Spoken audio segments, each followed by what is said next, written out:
And when I was dreaming up what the final week of summer school looked like, I knew that I wanted it to be a hot take session. And I don't mean hot takes in the sense of like a LinkedIn mild opinion that everyone shares. I mean, who are the people that I know future forecast perfectly and have something to say that genuinely matters and makes difference? And well, you guys are here, so I guess that was, of course, you three. So, for anyone who doesn't have the joy of following you guys on social media, and hopefully will by the end of today's session, I would love it if you could introduce yourselves and tell us what you do. And we'll start with you, Robyn, and then if you could hand over to either of the two that you would like to afterwards, then please go ahead. Sounds good. So, hello everyone. My name is Robyn Nissim. I made a career for myself in a traditional advertising world out of being a millennial. And so, what that looked like was opening up brand social channels for Michelin, for Nissan. I did that in the agency world for about 5 years. I won a Webby Award. I quit that job, started freelancing, realized that it's really easy to go viral when you're speaking on behalf of Nissan, right? My younger self didn't understand the power of global brand recognition until I left the agency world and tried freelancing independently. And that's where I discovered influencer marketing. And that gave me the opportunity to build out Ulta Beauty's first ever influencer marketing program. And I did that for a few years. I was head of social at some big brands like Anastasia Beverly Hills and Alo Yoga, had amazing transformation with them. And I've been on my own independently for the last 4 years, being a fractional VP of social and realizing that the market isn't actually quite ready for that role because I believe that the industry is moving so fast and most brands and companies are really not able to keep up with that speed. I think that about 2% of brands and companies are. And so last summer, I launched an education business where I run group training programs for individuals, teaching them better processes, systems, how to build a strategy to actually drive impact on social. And that's kind of evolved into corporate training and webinars and workshops. So I'm super excited to be here today and talk about social with you guys. And if you want to get a hold of me, I'm most active on LinkedIn. My name is Robyn Nissim. I'm sure you can see it in the chat here or wherever. And yeah, there's a little link in bio feature there, and you can find my website and my newsletter and all my stuff there.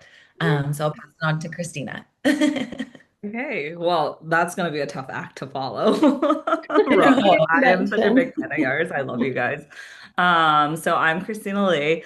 I have been in the social space for over a decade now. Unlike Robyn, who has like a very established career with these big brands, I have built my bread and butter is typically being the first social media hire for a lot of SaaS startups.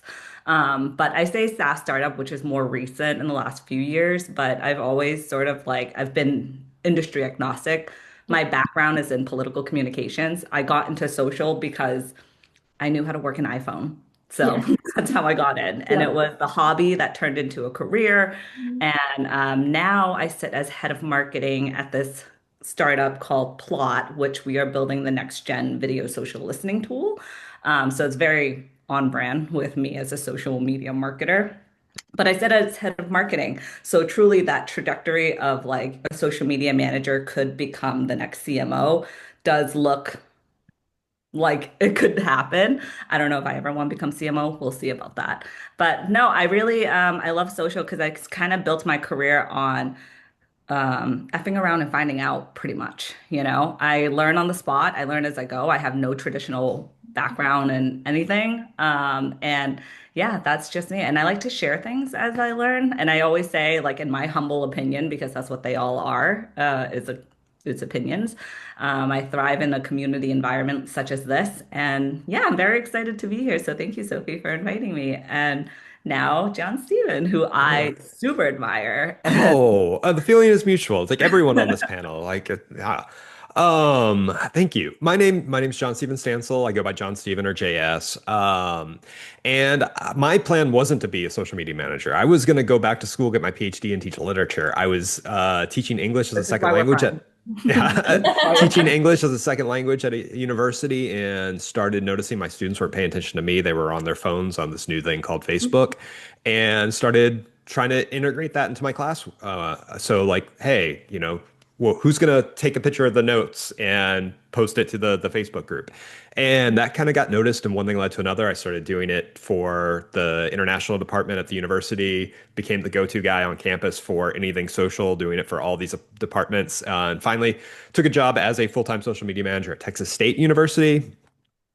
Jumped around in higher ed and government for a while before COVID hit, and I decided I was going to take a flying leap and go freelance, and lucked into a position working on the social media team for Amazon Prime's Invincible, which led to more work in the entertainment industry where I am now. So yeah, I worked on Invincible, Lord of the Rings, Rings of Power, James Cameron's Avatar franchise, Has Been Hotel, a lot of adult animation, which is a lot of fun space to be in. And yeah, I do consulting. I've got a book coming out in September called The 10 Principles of Effective Social Media Marketing, which I am giving its final read through like right now. So I'm real excited about it. Amazing. I'm like beaming to myself because I just cannot believe the panel that we have today. And you guys know that I am a big fan of each and all of you. I think you're absolutely brilliant. And one thing that I guess two things I really love. One, what incredible backgrounds and how even myself, we've all found ourselves just falling into social media at some point. But two, the brutal but brilliant honesty that you guys provide and share through the value that you post on social media is something that I know I really appreciate and something that I genuinely think that we need more of. So I'm going to dive in with our first question.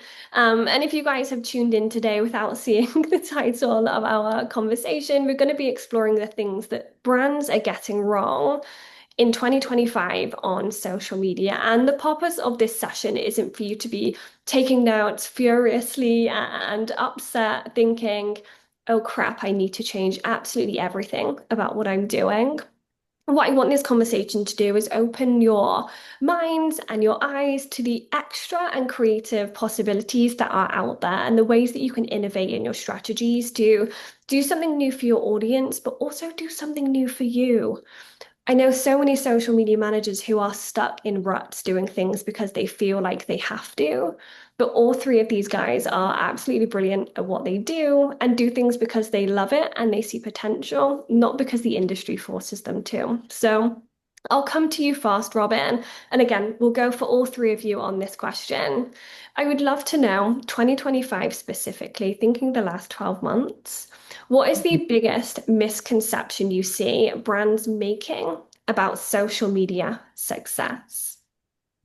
That's such a good question. And I think that the biggest misconception is if you post, they'll come. Like there's so much more that goes into it. Like you need to have a strategy for social. You need to understand who you're talking to, when you're talking to them, why are you talking to them? What are you saying to them? Where are you driving them? Are you talking to just one person or are you talking to multiple different people? Because they're not going to receive one message, right? It's got to be varied. And so that's where strategy comes into play. And I think that I see this the most at the executive level, where there's just such a massive misunderstanding in what it takes to resource and staff social, what it takes to actually craft a strategy that's going to move the needle forward. Because you can post whatever you want, but that doesn't mean that it's going to get eyeballs and that it's going to engage people and that it's going to be good. And that's the point, right? You want to create that connection with people. And so I think that's the biggest miss that I'm still seeing today. Brilliant. Perfectly said. What about you, Jon-Stephen? I would say that the roadmap to social media success can be copied from other brands. Ooh, I think there's so many folks out there that are like, oh, okay, well, and I've had clients too that have been like, oh, I want us to be like Duolingo. And then you give them that content and like, okay, well, here you go. And they're like, oh, take a step yeah. back. So, and that's not to say we can't look to see what other brands are doing and learn from them and take a little piece here and piece there. But ultimately, your brand has to be unique. So you need to build unique campaigns, a unique brand identity, and that can't come from just copying and pasting from other brands. So yeah, Mhm. it's great to look for inspiration out there, but find your own voice for your own brand. Yeah, Mhm. I love that. We want to be like Duolingo, but not like that. And Yeah. that's too far. Very true. And finally, what about you, Christina? Well, I think even to go off on both of their points, because I was actually also going to say what Jon-Stephen said about like mimicking other brands, because that seems to always be the tension that Yeah. gets left in the room. But I also think that a lot of common mistake that people tend to do is that they assume volume equals value. And, I just think sometimes we think that a lot of the things that we're outputting, because that's what we always aim for, right? We're creating more content, net new content, we're trying all these new things. We optimize for volume so much that we actually don't really pay attention to the outcome of those volumes because social turns so quickly. And I think if we take a step back and just like understand that sometimes it's okay if you don't post for a couple of days, and you're just sitting back and analyzing some of like how is your community engaging? How is like, and like not just engaging with your post, but engaging in general. And I think we don't often spend enough time putting ourselves in the shoes of like being an avid scroller or anything like that because we're too busy focusing on how much output can I put right now. And that's not to say that it's on the social media managers Yeah. fault because it's the expectations that's given from the team. But I do think that conversation need to be had in the beginning where it's like, what is our goal and what does it take to get there and actually lay that foundation down? Because I don't know, man, this whole let's push everything out, let's do all these grand gesture things. And next thing you know, you have one social media person who's just burnt out. And Mhm. that's not good for anybody. Yeah, we have lots of agreement in the chat, which I really love seeing. And I'd love to come back to you for my second question, Christina, which again is for all of you guys. And I love on that thought of volume.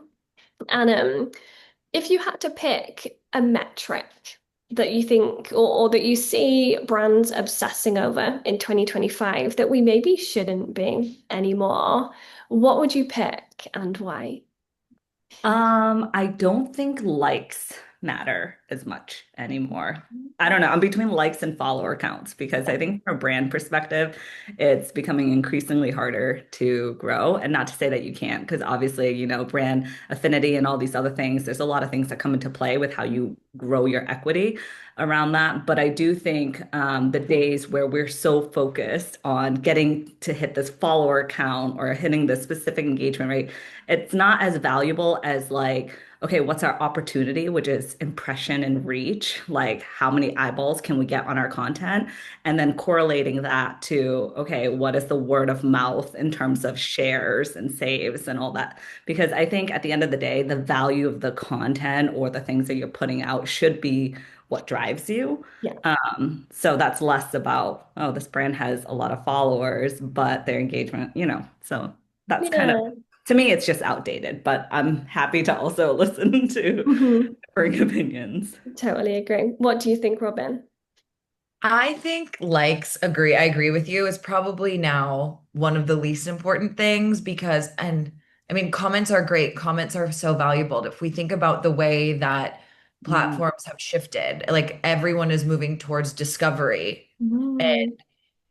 And so, in some capacity, followers don't matter as much, but I still think it's a really good indicator of like, oh, people are still tuning in and they want to subscribe to this. And I do think that's actually really valuable for social teams to say, look, like we're trending upwards by way of who is interested in joining our brand and our community. So I would argue, I still think that followers are important. It's just a different game now because we've expanded from directly seeing the people you follow type of algorithms to discovery. But I definitely will agree. I think likes are so insignificant because there's so many other options that can be taken, like saving and sharing, which indicate somebody's, either willingness to want to come back to your content or share with someone, which is even better. Like you said, that word of mouth referral. So I think those are definitely more important.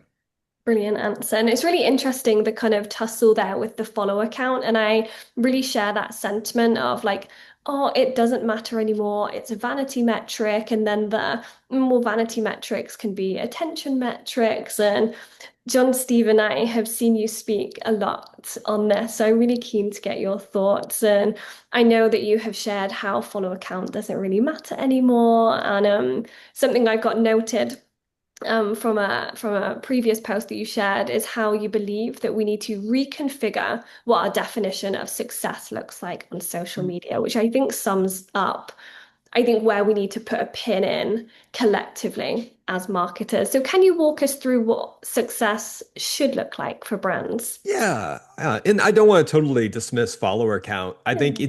it's important, but it's important in a different way than it used to be. It used to be we just want to get that number up and that number higher. And with algorithmic timelines, you could have I've seen people with 5 followers get 1 million views on TikTok. Mhm. And that's entirely possible. But for brands, it's still important in the fact that one, we still have old school bosses who want to see the number go up. So for self-preservation, it's a little important. And two, like nobody wants to be the first person at a party. It validates your brand. So if they go to your profile and they see that you have 100 followers as opposed to another brand that has 100,000, it gives you a little bit more gravitas, I guess is the word for it. Mhm. And if you're a content creator, you can get paid more. Yes. So, it has its place. But as far as success goes, I think it really comes down to, I think brands need to reevaluate their why on social media. We're not having that same argument that we were having when I think we all started in social media marketing, where it was like, oh, you need to be on social media. I think that's a given now, but I Right. don't think leadership understands why, other than the fact like it's what you do now. It's like Yeah. having a website. You've got to have a website, but why?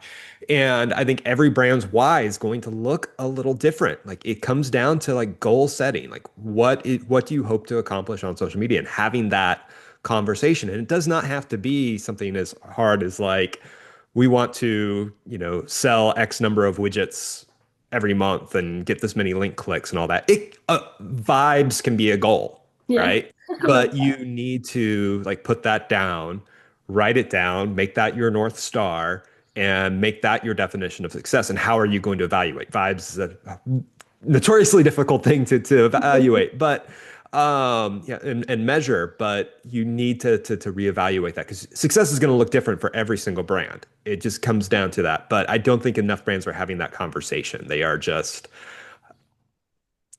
okay, we hired a social media manager. Here are the passwords. Go Mhm. do it. Off you And, go. Magic and happen, please. you've got to And it have, does. yeah, Yeah. you've got to have those goals and discuss that why. Yeah, brilliant. Comes back to the purpose, doesn't it? Always. And I find myself having these conversations often, not just on why you're on socials, but why are you posting that? Why are you speaking to that audience? And it's the foundations that I think we very often lack. And I think you're right, because so many of us are chucked into roles, or we start new jobs, or we join new teams, and it's there's lots of cars outside my window right now, but it's a here you go forth and do whatever you might need to do. And on that thought of purpose, actually, I have a question for you next, Christina. You shared some recent insights, and I'm like pulling up posts for all of you guys when I was like preparing my questions for this call. So some of these things you've said are absolutely brilliant, and I'm sure you've forgotten you've even said them. So I'm going to refresh your memory. But you shared some recent insights about starting with purpose and not platforms, which I think is beautifully quotable. And you talked about creating a campaign skeleton before you dive into your content creation at Plot. I would love to know what you think brands or us as marketers are missing when we jump straight into making posts without having this skeleton or purpose-led foundation. Oh, that's a great question because I had this conversation recently with someone about starting campaigns from scratch. And the reason why I say purpose over platform is because oftentimes people think of social as a distribution arm. Yeah. And when they look at it like that, this is where it kind of like lacks the understanding of the platforms. So in a way, right, we know that a post on LinkedIn is not going to perform the same way as it's going to be made for TikTok or any of the other channels.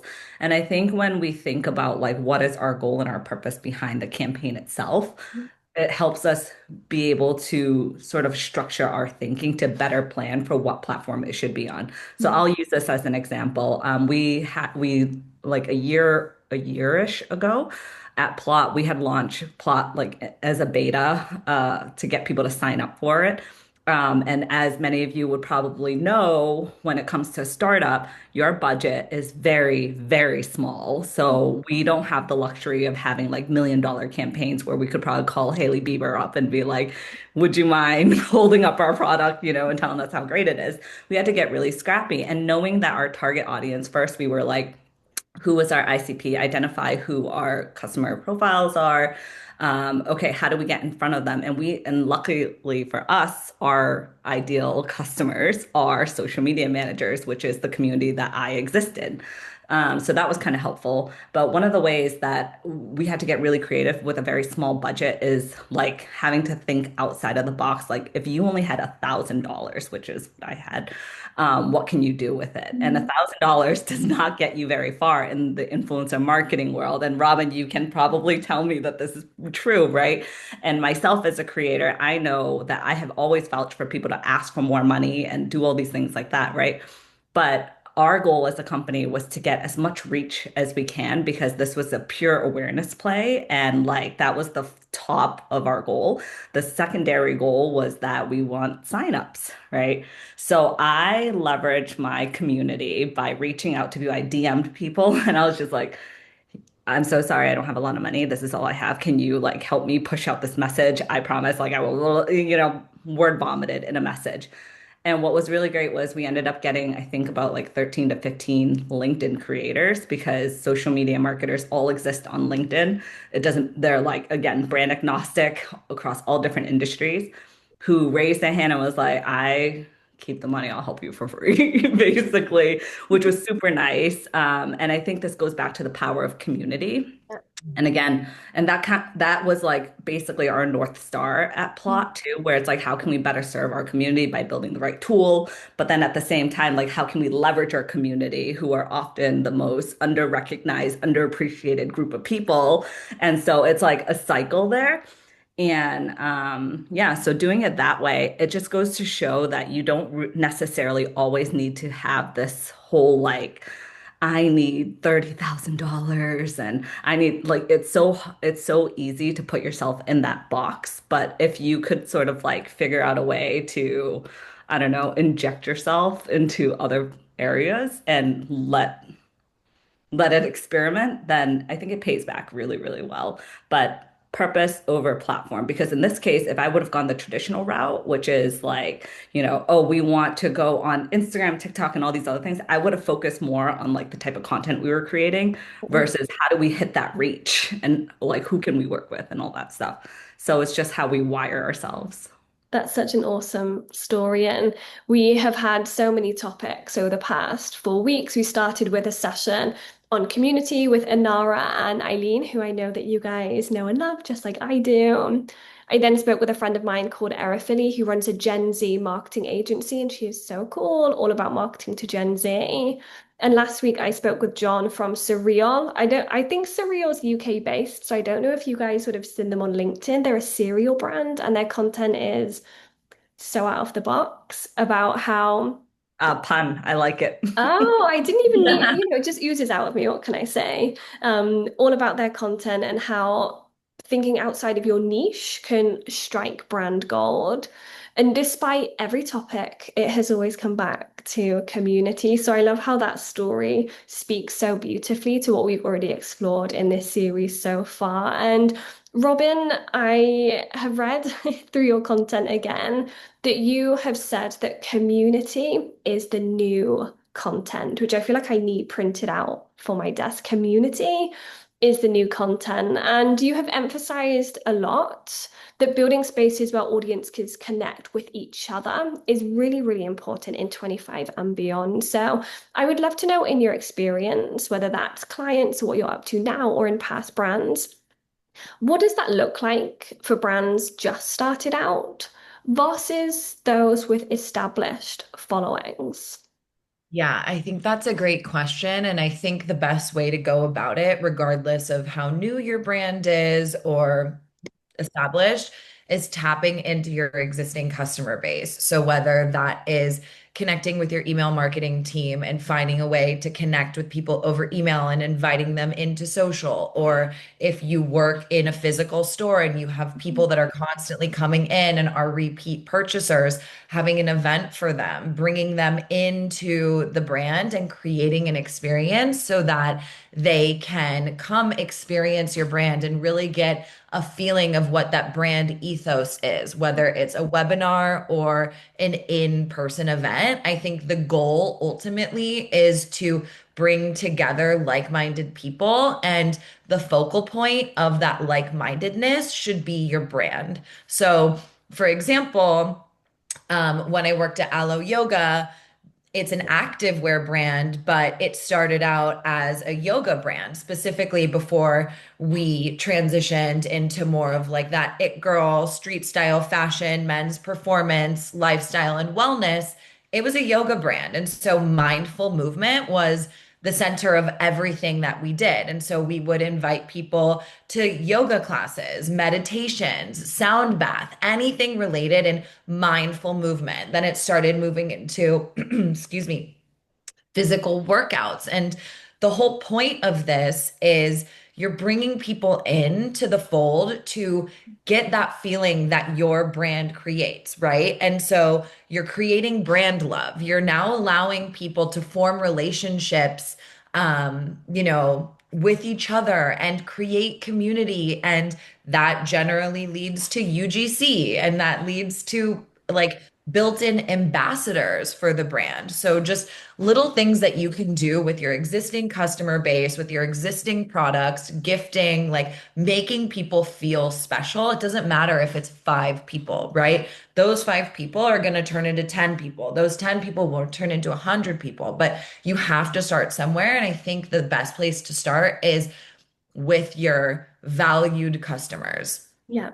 I When I did community consulting, I used to work with some brilliant brands on their community fast strategies on social media. And it was exactly that. It was what unites us and them. And I came up with this teaching concept that I worked with them on called connection points. And I think Aloe Yoga, like you explained there, is such a brilliant example of, okay, we sell leggings, which are brilliantly comfortable, I might say, and make me feel like a cool girl. They're so We cute. connect. Oh, I try.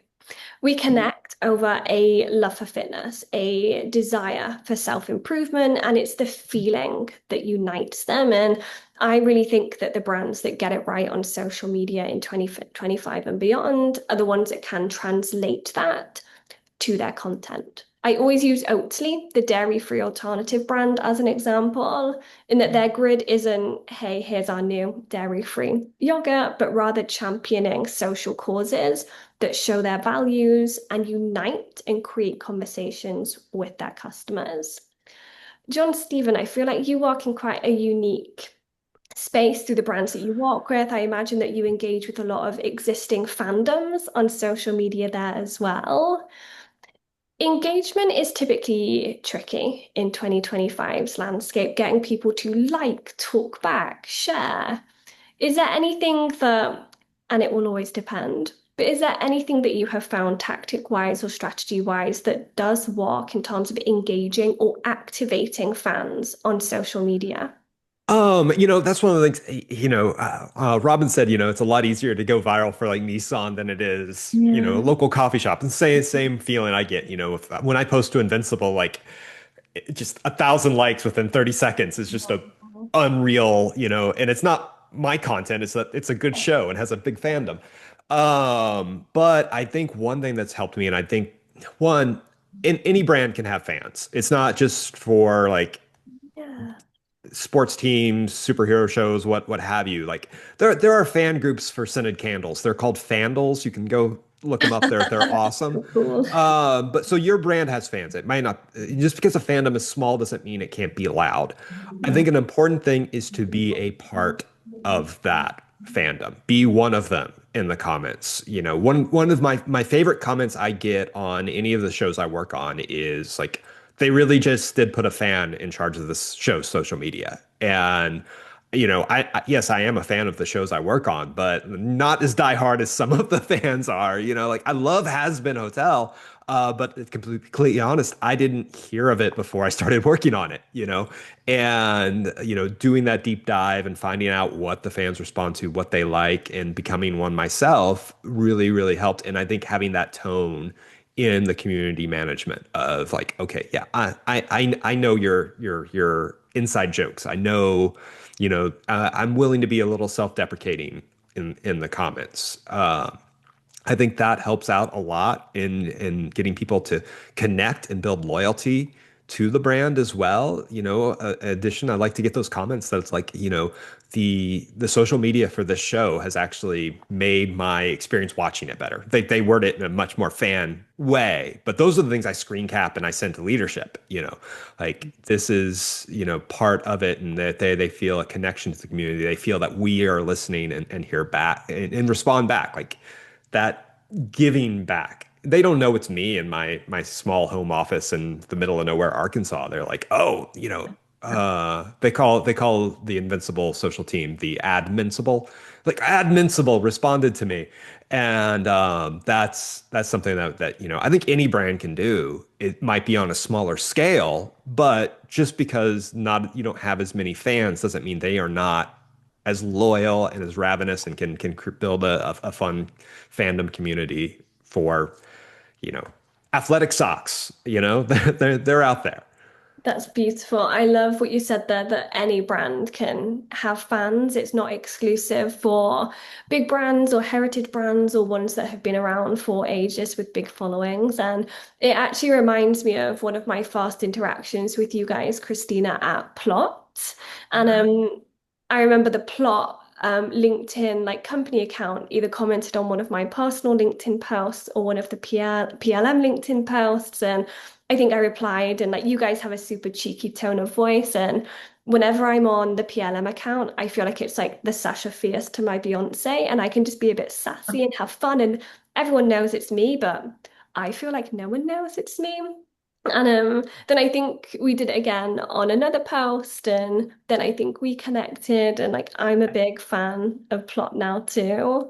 It's I, actually so funny that you mentioned that because someone else had also called me out. Well, actually, my manager in my last company at Open Phone, he slacked me and he was like, "Are you talking to yourself in the comments?" oh Because no. I was commenting as Christina, but then replying as Open Phone to myself. And I was like, "What I do with my time, mind your own business." And he's like, "We really need to talk about your multi-personality disorder," because it was such a jarring, different Yeah. voice. Because my voice is typically like a little more, standard millennial. And depending on what company I'm working for, Plot has a very, like, as you said, cheeky tone. Open Phone was a little more self-deprecating, but also like we had a whole exercise to determine the voice. But I love what you all said about like how we are kind of building content in the comments a lot. And I think like in terms of growth, back to what I said earlier about, worrying about volume posting and all these other things like that, the amount of business that we brought in simply through engaging online and being active in the community has actually proven to be a lot more fruitful. Like the more time we spent just in the comments actually brought in more business than the content that we put out that didn't get enough reach. So just an interesting, I guess, new way of doing stuff on social.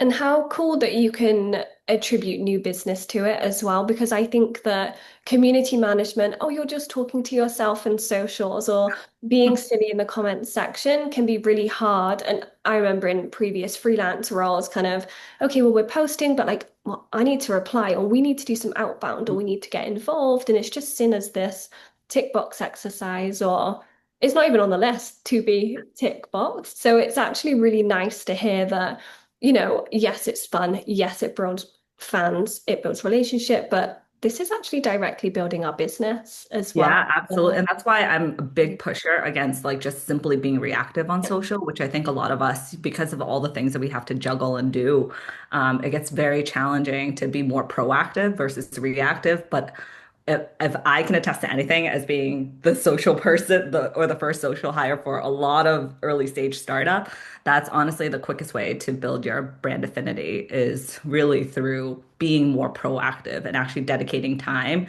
to finding the right people to talk to. And there's like a whole strategy behind that I could talk like for days too.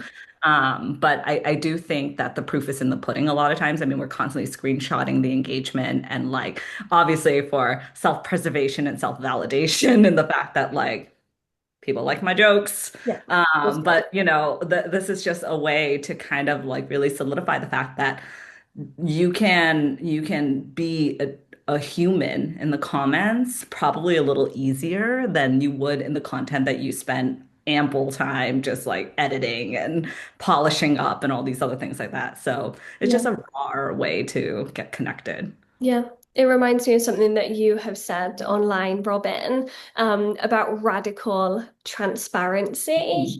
And there's been a lot of noise on TikTok in particular of late around like, should you be the face of your brand? How involved should you be? How human should you be? And I think that for many, it can be a challenge to like prompt senior stakeholders or other stakeholders to allow them to be transparent or more human online. But we have seen, I know, like Plot is a brilliant example, how humanizing transparency, building in public, so to say, can have real benefits. Do you have any examples, aside from Plot, of brands who are doing kind of radical transparency online well? And why do you think most brands are afraid of this thought of just being more honest or open or transparent on social media?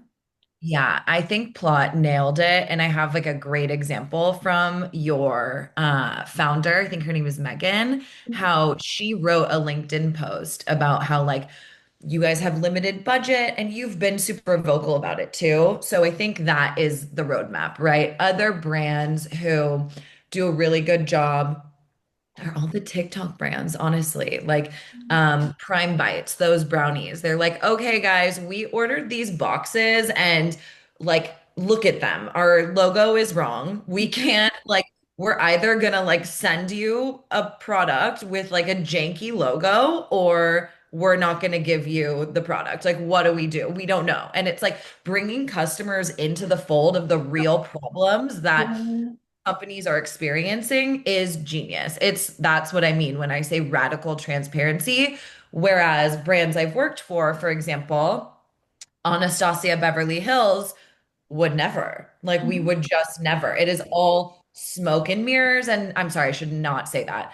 It's all a very high quality, high touch, tailored. Everything is finished. Like everything is retouched. Nothing is on the fly, right? Because it's a beauty brand and it's a prestige beauty brand. And we're selling this very one specific illusion and lifestyle. And so the way that we went about opening the door to transparency and having a greater connection with consumers was by building Anastasia's social media and letting them get to know her. But if there was, a brand issue with boxes, again, Anastasia is a much larger company where they would eat the budget. We would figure out a way to solve that problem.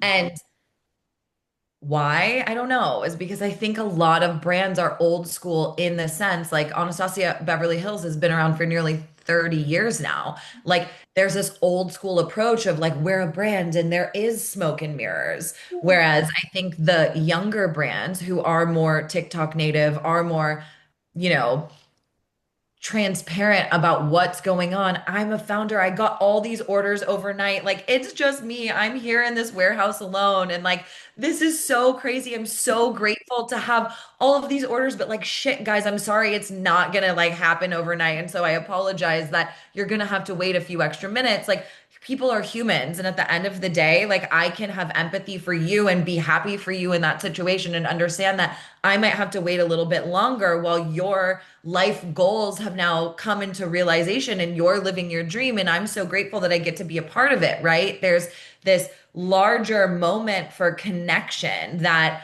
I think older brands just are not primed for Yeah. altogether.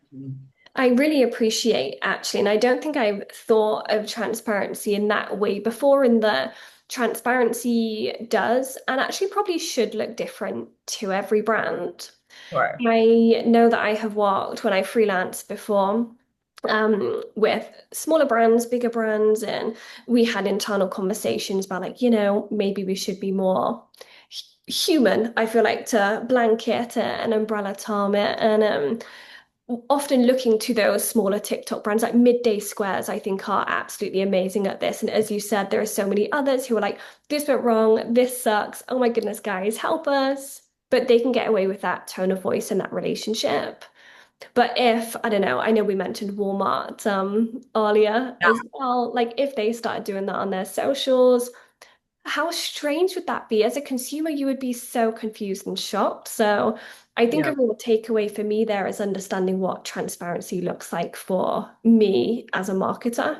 Should I be representing a brand? So it's really We insightful. had to make a marketer's heart drop in 5 seconds is saying, Yeah. did you mean to write this?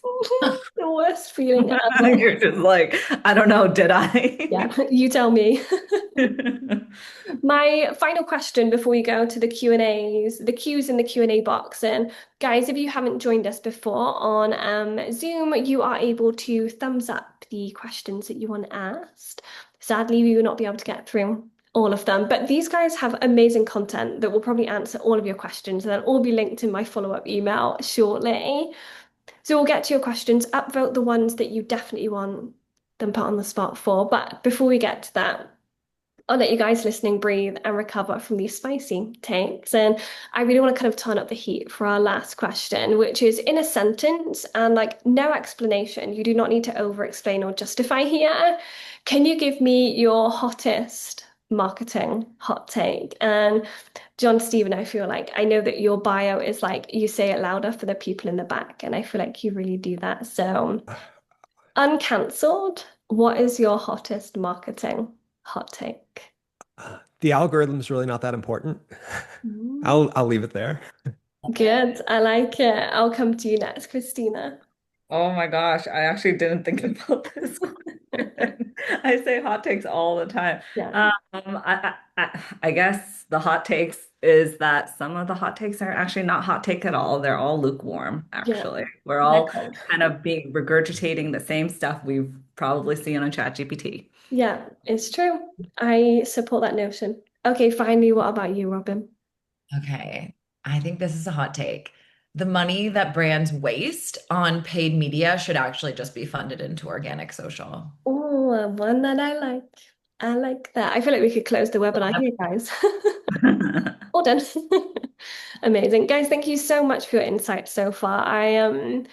I know I said in our speaker room, but genuinely so grateful to be able to have learned from you today. And lucky for us, we still have 12 minutes left together. So I've got the Q&A box open. We have a bunch of Qs, but we'll try and get through a few of the kind of top upvoted ones. So our first question is from Blair, which says, how do you convince founders slash leaders that vibes can be a goal? They want metrics and numbers to see progress, but this takes time and is totally different than the metrics for SEO blogs, for example.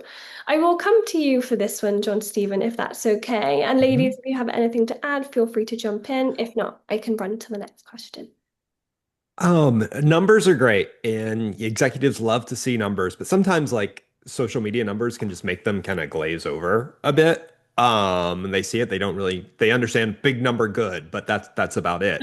But if you have something like vibes or just community, it's you can't really measure that in numbers.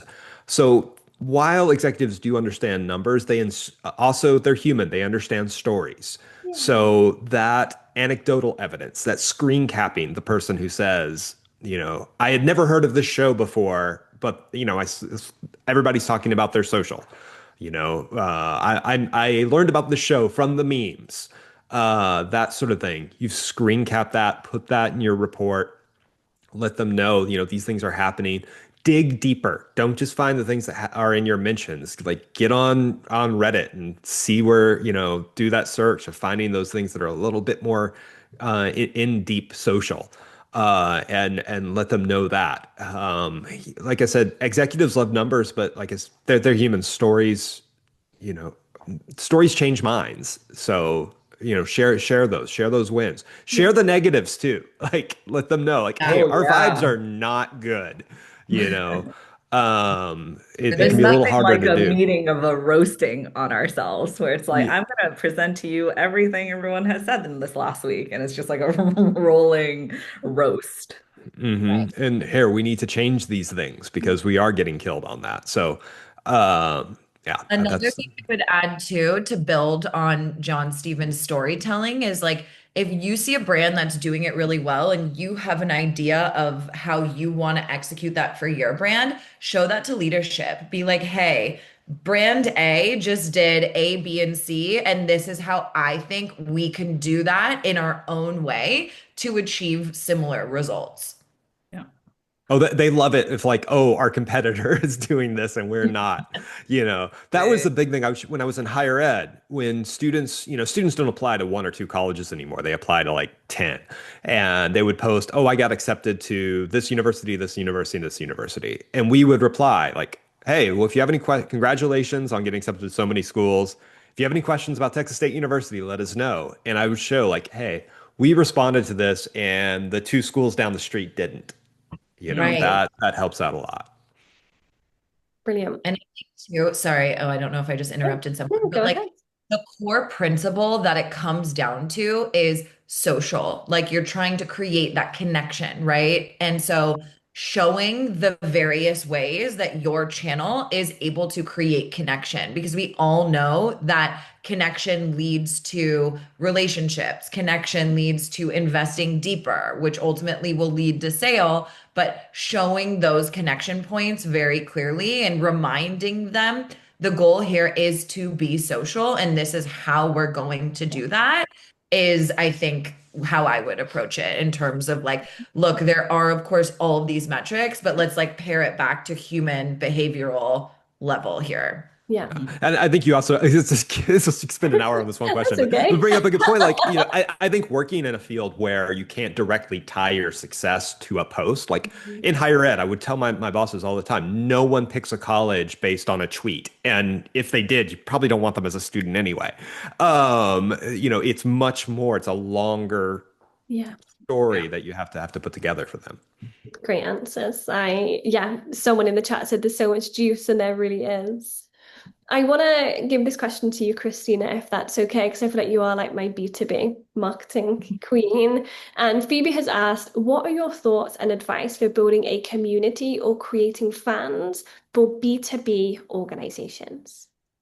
Oh, this is such a good question because I remember when I had first started in SaaS, one of the things I always tried to tout was like, there's really not much of a difference between B2B versus B2C because at the end of the day, we're just talking to people at the other end of the screen. But now that I've matured a little bit in my role, I do have empathy towards the fact that like when you are positioning yourself to talk to other businesses and promoting to other businesses, you have to look at it from a holistic landscape. But that being said, I still am grounded by the fact that, like, as consumers on social, we really have to figure out a way to just continuously be mindful of like who our audience is at all times and how to best engage with them. And I think the way to do that and to like get in front of them is just be one with the community. And I know that's like kind of fluffy and kind of cheesy, but that really is the case. And like, Jon-Stephen had even said earlier, to be part of the community, you have to know how they talk. You have to know how they prefer to get their messaging delivered to them and everything like that. You don't understand the inside jokes until you're actually part of the group? And I think taking the time out, and if I were to like join any company right now, the first thing I would do is like in my 90 days, you should not expect me to be curating a perfectly like calendar of Yeah. content for you. What I should be doing is really taking the approach of like the back seat and absorbing what the business is trying to do and our goals and how we could like put that forth in a social strategy, but also spending time to build that reputation in the community that you're not just going to be a person who is just entering the chat and being like, "Whoa, look at me," ringing that bell and all the attention's on me. You have to like take your time, have the small talks, do all these things, and put forth the work to kind of build that. Yeah. So I think if we remove that sort of tension and pressure that like, oh, B2B have to be a specific way, because to be quite honest, B2B is a little slow when it comes to modern social, Yeah. but that's an opportunity. And I think like even my time at Plot, I've sort of treated more of like, how would a single person engage with like this brand? So it's not necessarily being boxed in.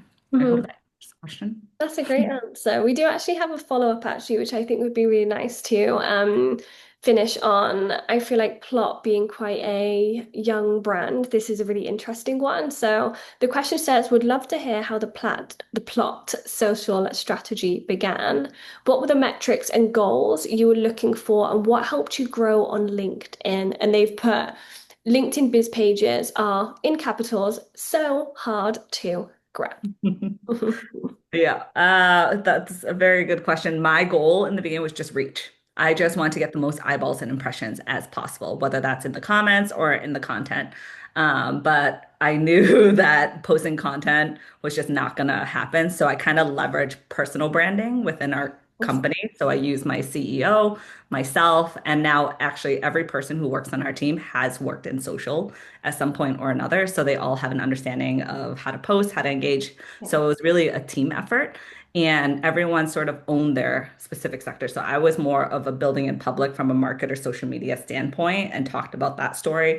CEO was the founder. And then we have our sales who kind of owns the sale, ICP. So it was like divide and conquer in a way. Awesome. But how we measure the result of that is like we just have a simple type form when people schedule a demo with us because that's our only metric. Mhm. And it's how did you hear from us? And a lot of time it's LinkedIn. So because it's LinkedIn, we're able to like I was able to pitch hiring to interns to kind of help with the community engagement because that's what's bringing in the most business. And then I think in the beginning when you get into the habit of talking about money, and I know taboo, nobody wants to tie things to revenue because we all love vibes, but the sooner you can get in the habit of correlating that to business impact, the easier it's going to be for you to be able to ask for more Yeah, resources and do all these things and proving that value a little bit more. brilliantly said. Thank you so much, guys. I've had the best time. And for anyone who doesn't follow you guys on socials or wherever you are on the internet, can you let us know? We'll start with you, Robyn, and we'll go around again. Where can we find you? Where can we follow? Where can we learn more? I think the easiest place is go to LinkedIn, go to my link in bio on LinkedIn, and you can find everything you need there. Perfect. Where can we find you, Christina? On LinkedIn, if you guys somehow come across my TikTok, mind your business. I hope to be a future mukbanger. So I'm here just for it. I'm different in. personality Yeah, on if different you see me on things. TikTok, no, you didn't. Yeah, I'm not there. No, you did not. And Jon-Stephen, where can we find you? And can you tell us Yes. when's the Uh, book coming too? Tell us okay. about Well, the book. the book drops in September. You get it actually 30 days, almost 27 days earlier in the UK. It drops September Ooh, 3rd in the UK, everywhere on the 3rd via Kindle, and the 30th of September in the US. It's available for pre-order now wherever you get your books. It's called the 10 Principles of Effective Social Media Marketing. You can find me pretty much everywhere. I'm most active on LinkedIn these days, but you can find me find me on TikTok. You can see me there, and Jon-Stephen Instagram. was the first in the marketing Twitter crew. Like Yeah, that's how I heard of you yeah. first. You old were school back big before on back Twitter. pre-Elon days. Yes. I miss it very much, but I'm at JS Stansel everywhere, so I'm pretty much online all the time. So We love it. Easy peasy. Well, thank you guys so much for joining. I know it's morning for many of you, so I hope you have a lovely rest of your day. I know, Christina, you might have your baby coming today, Yeah, so I'm getting induced today, everyone. So fingers crossed. Amazing. Well, good Yeah. luck. I hope a happy, Thank healthy you. arrival is not too imminent, but timely and on the way. And we'll be thinking of you today. Again, guys, I cannot thank you enough for your time and for you guys joining for making my May the best May ever. I've had it's just been I have no words for how much fun I've had with you all. I am eternally grateful. If you're watching on the replay, I hope you've enjoyed catching up. And until next summer school, or maybe I'll have some treats until then. I hope to see you next time. I'll see you later, guys. Thank you so much. Bye.